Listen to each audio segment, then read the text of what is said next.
So 2004 Polaris 500 HO mounted in a 2007 Kawasaki Mule 3010.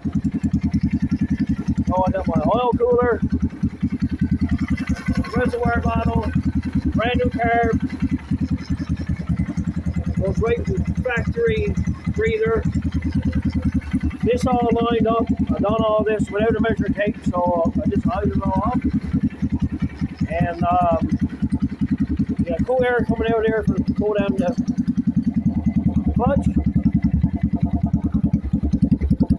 I gotta hook up the muffler. But it sounds really, really nice.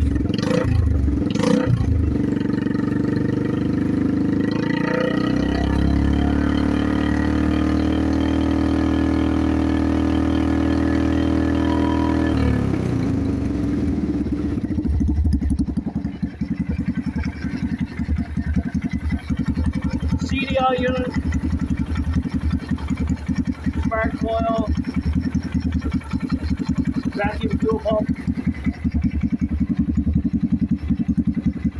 Yep, almost ready for a try.